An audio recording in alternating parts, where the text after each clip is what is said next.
Jadi kalau ada satu batang,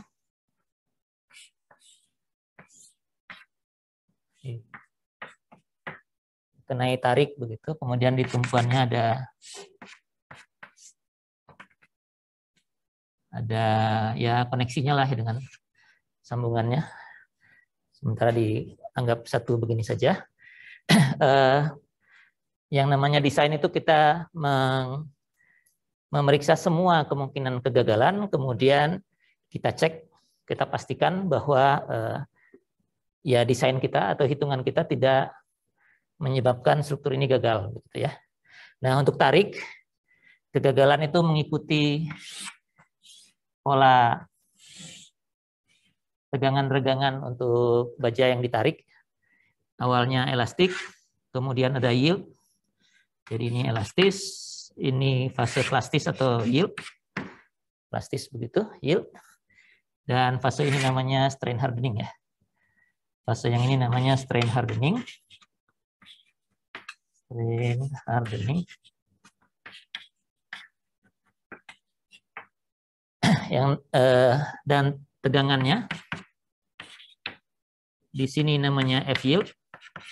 Tegangan pada saat yield terjadi, ada deformasi besar tanpa perubahan tegangan, dan ada FU, tegangan ultimate pada saat mau putus ya.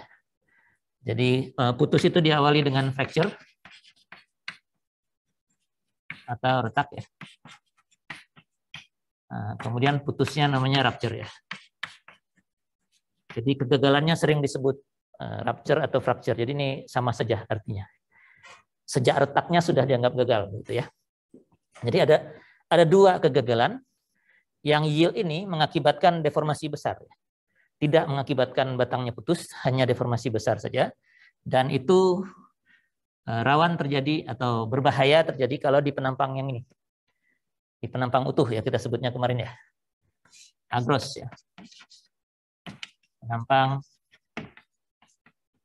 utuh. Kenapa begitu? Karena tegangannya sama semua, seragam di seluruh penampang ini. Kemudian panjangnya besar, sehingga kalau panjangnya besar, pertambahan panjangnya itu adalah regangan dikalikan panjang awal kan ya. Jadi pertambahan panjangnya bisa besar juga. Dan pertambahan panjang yang banyak itu bisa mengakibatkan bahaya lah, gitu ya. Ketidaknyamanan dan sebagainya. Sementara kalau di tempat yang ada lubangnya ini tegangannya lebih besar karena luas penampangnya lebih kecilnya. Yang ini namanya AN, A net. Luas penampangnya dikurangi dengan lubang yang ada di situ. Jadi lebih kecil sehingga tegangannya lebih besar.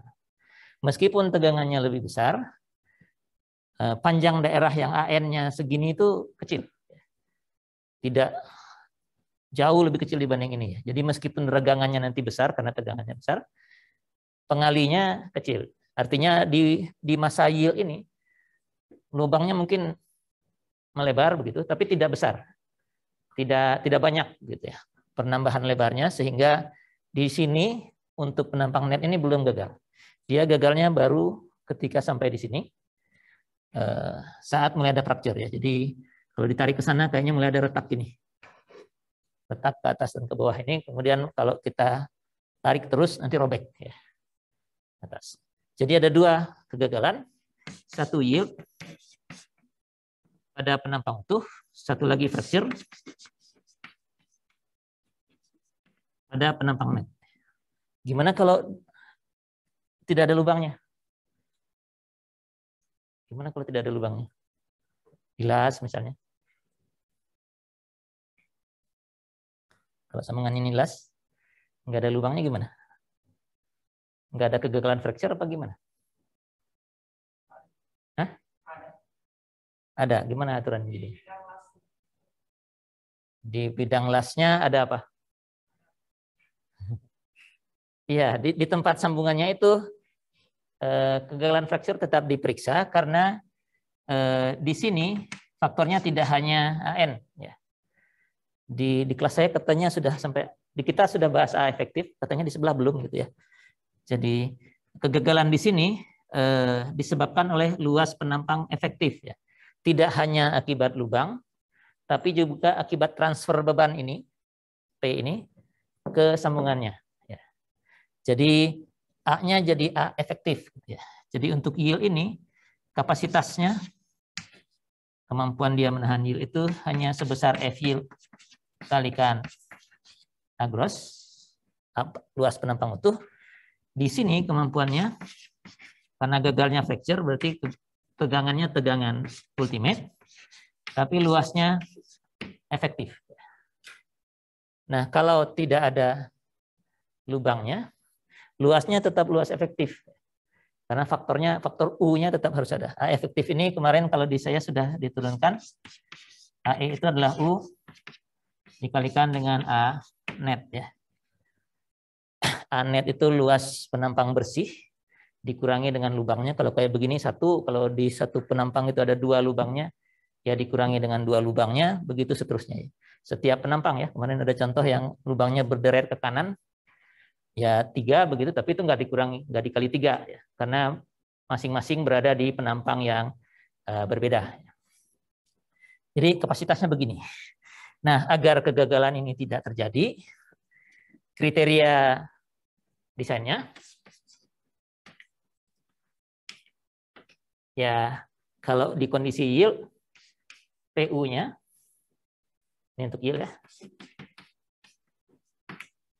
harus lebih kecil atau sama. PU ini gaya tarik yang terjadi dari struktur ya, dari hitungan struktur ini kita peroleh angka ini, harus lebih kecil daripada ini tentu ya. PN atau ya adalah PN dulu aja, PN-nya itu adalah FY AG ini dikurangi dengan satu faktor V kalau pakai LRFD. Masih ada di layar. Masih ya, LRFD. Terus kalau fraktur